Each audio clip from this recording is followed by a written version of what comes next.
말씀의 제목은 값진 길, 고난의 길입니다. 값진 길, 고난의 길이라는 제목으로 하나님 말씀 잠시 나누도록 하겠습니다. 부모라면 이 자녀가 나중에 장래에 커서 무엇이 될까, 어떠한 길을 가게 될까라고 한 번쯤은 생각해 보게 되는 것 같습니다.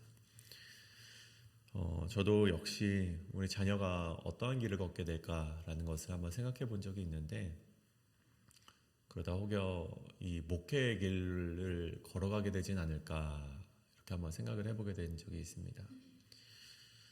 하나님과 동행하는 그 길이 굉장히 축복된 길임에는 의심의 여지가 없지만, 그래도 마음 한켠으로는 혹시나 그 목회의 길을 걸어가게 되진 않을까 걱정을 하게 된 적이 있습니다.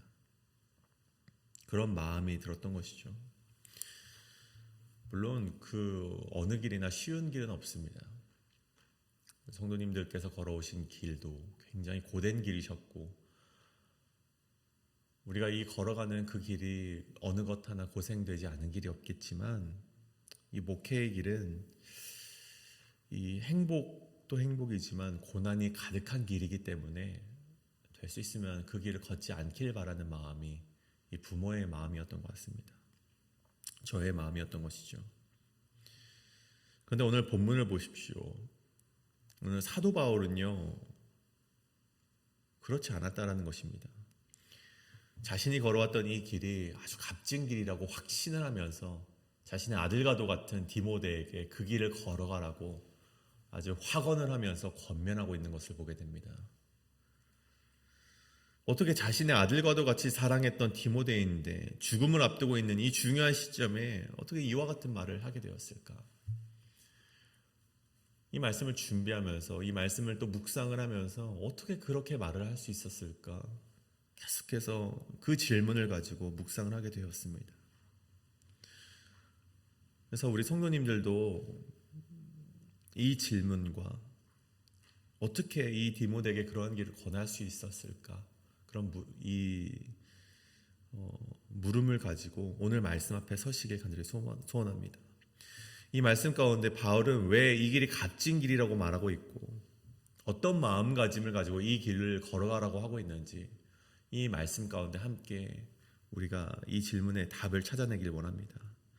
그리고 그 답을 찾는 가운데 우리 성도님 역시 이 길을 걸어가시고, 또 성도님뿐만이 아니라 성도님의 자녀에게도, 또 자녀뿐만이 아니라 택함 받는 모든 자들에게 우리 이 길을 함께 걸어갑시다 라고 외치실 수 있는 우리 성도님들 되시길 간절히 소원합니다. 그렇다면 오늘 이 값진 길, 고난의 길, 첫 번째는 의의 면류관을 얻기 위해 달려가야만 하는 길입니다. 값진 길, 고난의 길, 첫 번째는 의의 면류관을 얻기 위해 달려가야 하는 길. 오늘 이 순서대로 가지 않고 이 뒷전의 말씀부터 우리 함께 잠시 묵상하기 원하는데요. 우리 6절의 말씀이죠. 전제와 같이 내가 벌써 부어지고 나의 떠날 시각이 가까웠도다. 먼저 바울이 자신의 삶을 되돌아보며 하는 이야기에 우리가 집중해 보길 원합니다. 앞서서 이렇게 말을 하고 1절과 5절 같이 우리가 어떤 마음으로 달려가야 되는지 바울이 이야기를 하고, 6절부터는 자신의 삶을 회고하면서 이렇게 말을 하고 있는 것이죠. 전제와 같이 내가 벌써 부어졌다. 나의 떠날 시각이 가까웠도다. 자신의 죽음이 어느 정도 다가왔음을 바울도 느꼈던 것 같습니다. 그래서 전제와 같이 부어졌다는 것이 무엇입니까? 이 전제라는 것은 이 희생제사의 마지막 의식이잖아요. 그 의식 가운데 이 제물에게 포도주를 붓는 것을 이 전제라고 합니다. 자신이 희생 제물처럼 드려졌고 그 마지막 단계인 이제 그 전제가 부려지고 있는 그 상황이다. 내가 떠날 시간이 가까워왔다 라고 말하면서 이 7절에 보시면요, 나는 선한 싸움을 싸워냈고 달려갈 길을 다 마쳐냈고 믿음을 지켜냈다라고 고백을 하고 있습니다. 자신에게 주어진 수많은 선택의 순간이 있었는데 그 가운데 나는 타협을 하지 않았고, 나는 내 욕심 가운데 그런 내 개인적인 사리사욕의 선택을 하지도 않았고, 나는 주어진 소명과 하나님의 영광을 위한 선택을 다 행했다. 그런 싸움을 행하였다. 믿음을 지켜냈다. 그렇게 7절과 같이 고백을 하고 있는 이 바울의 모습이었습니다. 여러분은 우리가 이미 바울이 어떠한 길을 걸어왔는지 알고 있지 않습니까? 복음의 한치 양보 없는 삶을 살아내느라 이 빌립보 감옥에 갇히기도 하였고요. 이 예루살렘에서 고군분투하며 복음을 지켜내느라 로마까지 끌려가서 감옥에 갇히기도 하였고요. 또 이 사도행전 14장에 보면요, 돌에 맞아서 사람들은 죽었다고 생각을 했습니다. 물론 그때 죽지 않았지만 정말 그 죽음에 이르르는 정말 그 고통을 이 바울이 당해내지 않았습니까? 한 번은 이 아레오바고 도시에서 우상이 가득한 것을 보고 마음이 격분하였다라고 하여서 거기에 있던 철학자들과 그 우상을 섬기는 자들과 논쟁을 하기도 하였고, 어떤 사람은 그 말을 듣고 비웃기까지 합니다. 손가락질을 하면서 비웃기까지 합니다. 복음을 전하는데 비웃음을 당했다는 것이죠. 하지만 보십시오. 바울은요, 단 한 번도 복음을 부끄러워하지 않았다고 말씀에 기록되지 않습니까? 그 비웃음과 손가락질에 굴하지도 않고 복음을 부끄러워하지도 않고 끝까지 외쳤다는 것입니다. 때로는 좋은 일을 해도 고소를 당합니다. 귀신 들린 여종을 고쳤는데 그 주인이 와서 왜 나의 생계를 끊기게 하였느냐라고 하면서 고소를 당하기도 합니다. 여러분, 그뿐만이 아니라 심지어 함께 일하는 동역자와도 싸우기도 합니다. 여러분, 베드로를 보십시오. 베드로가 하나님의 이제 부르심을 받고 베드로도 사도로서 그 복음을 전파하는 자였습니다. 하지만 베드로에게는 그 마음속에 해결되지 않는 한 가지 문제가 있었습니다. 이 이방인들과 식사하는 것을 때로는 이 부끄럽게 여겼다는 것이죠. 오늘날 이방인들과 함께 식사를 하고 있을 때 유대인 그리스도인들이 들어옵니다. 그때 베드로가 그 모습을 보고 오해를 할까 도망을 가게 됩니다. 그때 바울이 이 베드로를 보고 뭐라 말합니까? 너가 이렇게 도망가는 것은 예수 그리스도의 죽음을 헛되이 하는 것이라고 말하지 않습니까? 여러분, 바울은 복음을 위해서라면 동역자와 다투는 것, 어떻게 그 베드로에게 그런 말을 할 수 있었겠습니까? 하지만 굴하지 않고 정말 그 복음을 위해서 베드로의 그 권위에도 도전하면서 하나님의 복음에 올바른 소리를 했다는 것입니다. 여러분, 오늘 바울이 말하는 7절에 이 선한 싸움을 싸웠다라는 것이 보십시오. 여러분, 이것이 상징적인 표현입니까? 여러분, 그렇지 않다는 것입니다. 그저 내면에서 일어나는 영적인 다툼일 뿐입니까? 여러분, 그렇지 않다라는 것입니다. 이 선한 싸움이라는 것은 아주 실제적인 것이고 실제로 나가서 싸우는 것이고 숱한 위협 속에서도 굴하지 않고 한 걸음 한 걸음 내딛는 신앙의 의지를 말하는 것입니다. 때로는 내가 고난을 당할지언정, 때로는 내가 이렇게 말한다면은 사람들에게 미움을 당할지언정 복음을 위해서라면 굴하지 않고 부끄러워하지 아니하고 손가락을 받을지언정 그 선한 싸움을 싸우겠다라는 바울의 의지를 말하는 것입니다.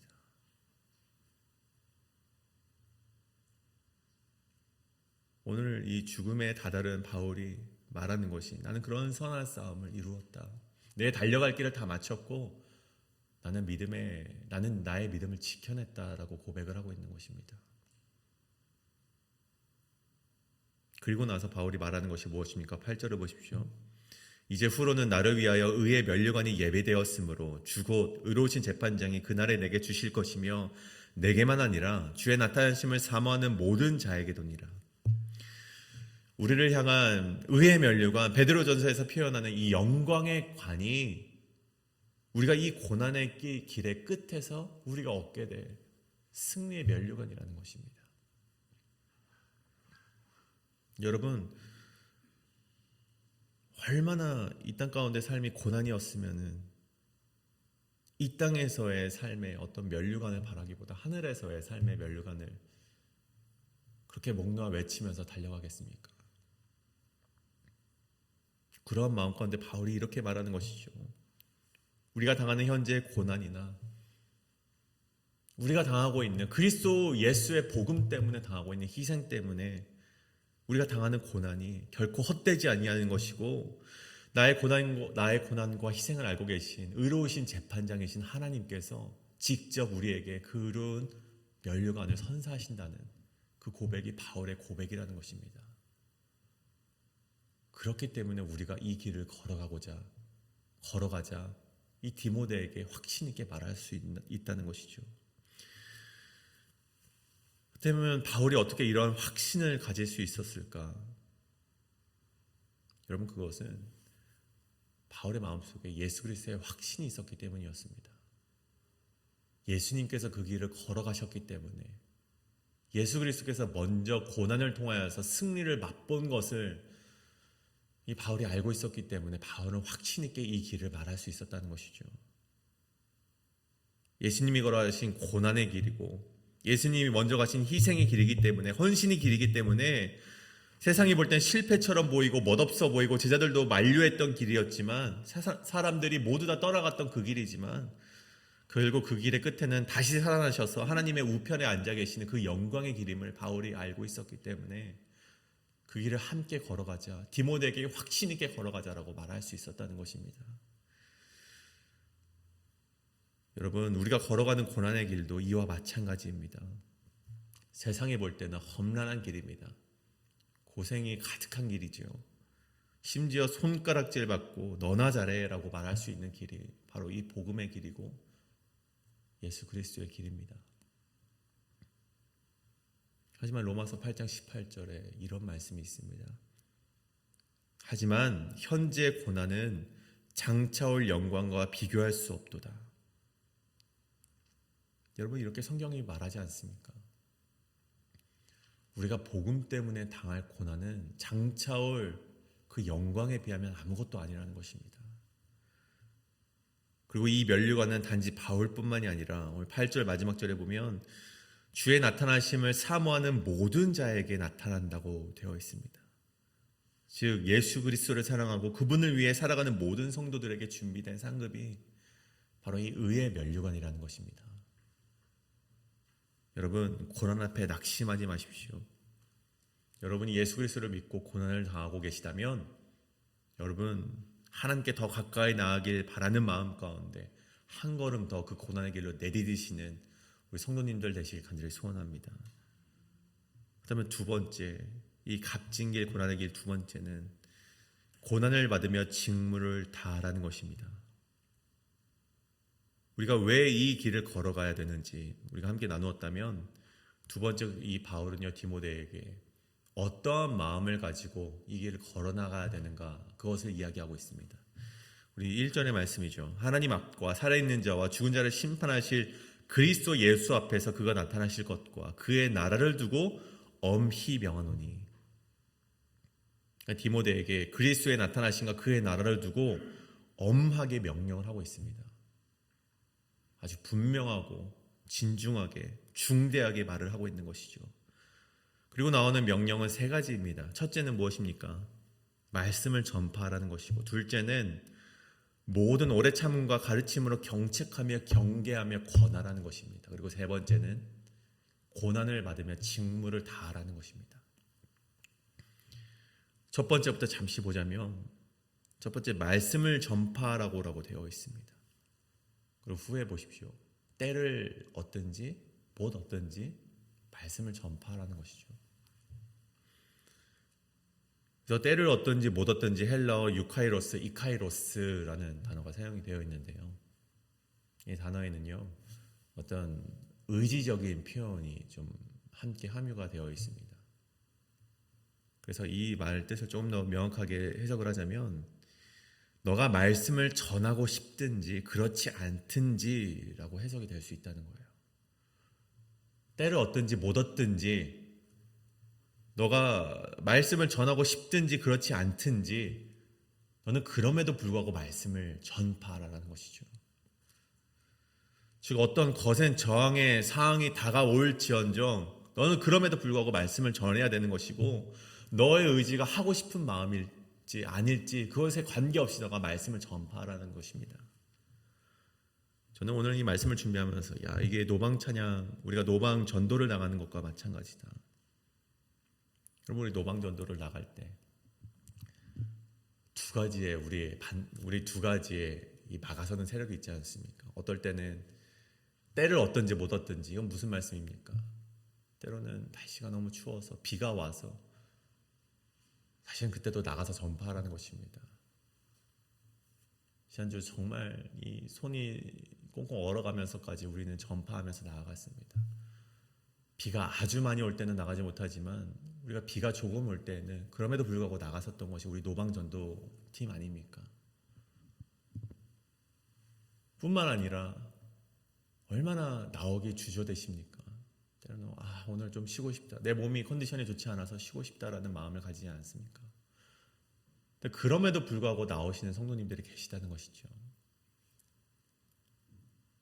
때를 얻든지 못 얻든지, 말씀을 전하고 싶든지 그렇지 않든지 우리는 나가서 힘써야 된다는 것입니다. 이것이 바울이 계속해서 강조하는 그리스도 예수의 좋은 병사와 같은 것인데, 하나님의 말씀을 언제든 선포할 수 있도록 매 순간 준비되면서 바로 출두할 수 있도록 준비된 병사가 되라는 것입니다. 그것이 바로 죽음을 앞둔 이 바울이 디모데에게 권했던 말씀을 전파하는 첫 번째 명령이었던 것이죠. 그다음에 두 번째는 무엇인가? 모든 오래 참음과 가르침으로 경책하며 경계하며 권하라는 것입니다. 가장 먼저 오래 참음의 마음을 가지라는 것은 무엇입니까? 오래 참음이 무엇입니까? 하나님께서 죄인을 대하시는 태도가 바로 이 오래 참음입니다. 죄인들이 복음을 거부하고 받아들이지 않는다고 하여도 우리가 하나님의 마음을 닮아서 끝까지 복음을 전파하라는 것입니다. 그들이 변화할 때까지 계속해서 우리는 말씀을 이 자리에서 선포하라는 것이죠. 그리고 단순히 가르친다라는 것은 이 방법을 이야기하는 것이죠. 복음을 외치는 것을 넘어서 복음의 내용이 무엇인가를 우리가 가르쳐야 된다는 것입니다. 우리 주변 사람들에게, 우리 목회자뿐만이 아니라 여러분들이 그 말씀을 알지 못하는 사람들에게 예수 그리스도의 복음이 무엇인가를 가르쳐야 된다는 것입니다. 그리고 후에 경책하며 경계하면 무엇입니까? 죄된 인간이 자신의 죄를 깨우칠 수 있도록 호되게 책망하고 뼈저리게 반성할 수 있도록 각성을 시키라는 것입니다. 알려주라는 것입니다. 너가 지금 죄를 짓고 있다고 말을 하라는 것이죠. 그리고 마지막 이 권하라. 이 마지막 권하라는 것은 이 헬라어 파라칼레손이라는 뜻인데 용기를 붙돋다, 위로하다라는 의미가 됩니다. 오래 참아주면서 책망할 것은 책망을 하지만 그 모든 것은 결국 믿음의 길로 다시 들어서게 하기 위하여서 용기를 북돋으라라는 말이 되는 것이죠. 디모데에게 두 번째 권했던 말씀은 오래 참음으로 가르치며 경계하며 경책하며 권하라는 것입니다. 이것이 고난의 길을 걸어가야 할 디모데에게 전한 바울의 권면이었다는 것이죠. 그리고 마지막 세 번째는 무엇입니까? 고난을 받으면서 직무를 다하라는 것입니다. 앞서 말씀드렸듯이 예수 그리스도께서 친히 본을 보여주셨듯이 그리스도로 인한 고난에 동참하여서 주어진 사명의 감당을 다하라는 것입니다. 오늘 말씀을 정리하면서 한 가지 우리 인물을 좀 소개해 드리려고 합니다. 오래전 지하철에서 또 거리에서 30년 동안 맨발로 이 복음을 전파했던 이 최춘선이라는 전도자가 있었습니다. 그런 지하철역에서 지나가는 사람들에게 복음을 끊임없이 전파를 했다고 합니다. 맨발로 걸어가면서 복음을 끊임없이 예수 그리스도를 전파했다고 하죠. 그가 외쳤던 외침은 이런 외침이었다고 합니다. 역사상 가장 위대한 자비의 초대, 예수 그리스도의 자비의 초대로 오십시오. 예수의 십자가는 생명의 젖줄기이며 평화의 젖줄기입니다. 예수 그리스도를 믿으십시오. 그는 30년 동안 지하철과 거리를 되돌아다니면서 이렇게 외쳤다고 합니다. 아들의 인터뷰를 통해서 나중에 알게 된 사실은 이분은 자신의 결혼식에서만 처음으로 신발을 신었고 버스 기사에게 떠밀려 골반에 뼈가 부러졌을 때에도 예수쟁이라는 핍박을 받았을 때에도 또 발바닥에 유리 조각이 박혀 피가 흘렸을 때에도 전도를 멈추지 않았다라고 합니다. 그리고 그가 80세가 되던 해 1호선 이 지하철에 전도하던 중에 잠시 의자에 앉아서 쉬는 가운데 하나님의 부르심을 받고 하늘로 올라갔다고 하죠. 그런 그가 했던 말 중에 하나는 충성도 열매 가운데 하나라는 것입니다. 자신이 하나님의 말씀에 전도하는 것에 충성을 하였는데 그 충성도 열매 가운데 하나라고 끊임없이 외쳤다는 것이 바로 최춘선 전도자의 삶이었다는 것이죠. 그는 그렇게 살지 않아도 됐었습니다. 그는 일본의 그 유명하다는 와세다 대학을 졸업하고요. 이 만주로 넘어가서 이 광복을 위해 이 광복군으로 이 독립운동을 했던 독립투사였습니다. 그는 배울 만큼 배웠고 그 명예로운 삶을 누리며 살 수 있었던 정말 그런 삶이었지만 후에 예수님을 만난 뒤에 예수님을 전파하기 위해서 어떠한 고난 속에서도 직무를 다한 삶을 살기로 결단했던 것이 이 최춘선 전도사의 삶이었다는 것입니다. 오늘 말씀을 다시 돌아와서 바울은 디모데에게 복음을 위한 사역이 단순히 쉬운 길이나 영광만 있는 것이 아니라 고난을 기꺼이 감당하면서 끝까지 직무를 완수해야 되는 헌신의 기름을 오늘 디모데에게 명확히 알려주고 있는 것입니다. 그리고 바울은 디모데에게 그리고 오늘을 살아가는 우리에게 동일하게 이야기합니다. 무엇라 얘기를 합니까? 고난을 받으며 직무를 다하라는 것입니다.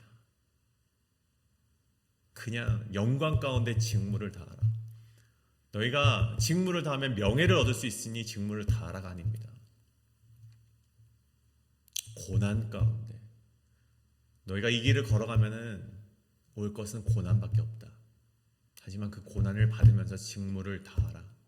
그러면 나중에 그 모든 것을 아시는 의로우신 재판장이신 하나님께서 너희에게 의의 면류관을 주실 것이다. 그 말을 디모데에게 그리고 오늘날을 살아가는 우리에게 해주고 있는 것입니다. 사랑하는 성도님, 우리는 매일의 삶에서 이 복음의 길을 걸어가야만 합니다. 가정에서, 직장에서, 교회에서 때로는 희생이 요구되고 때로는 이름 없이 우리가 하나님의 일을 해야 될 때가 있습니다. 때로는 그 일 때문에 오해와 고난이 찾아올 때도 있습니다. 그러나 그 모든 과정이 그리스도를 위해 걸어가는 길이라면 그 끝에 영광의 면류관이 있음을 의심하지 마시고 우리 걸어가시는 우리 성도님들 되시길 간절히 소원합니다. 고난이 예상되어도 고난이 눈앞에 보여질지라도 말씀을 전파하시길 바랍니다. 인내하며 가르치시고 맡겨진 직무를 다하시는 믿음의 결단이 오늘 이 새벽 가운데 여러분에게 함께 하시길 간절히 소원합니다. 이제 주신 말씀을 가지고 함께 기도하실 텐데요. 이 길의 끝에 바울처럼 선한 싸움을 싸우고 나의 달려갈 길을 마치고 믿음을 지켜냈습니다. 라는 이 고백이 바울의 고백일 뿐만이 아니라 우리 성도님 한 사람 한 사람의 고백이 되길 간절히 소원합니다. 이 시간 그러한 마음 가운데 하나님 이 고백이 나의 고백이 되게 하여 주시옵소서. 그러한 마음가짐을 가지고 이 시간 그 통성으로 기도하며 나아가시겠습니다. 기도합니다.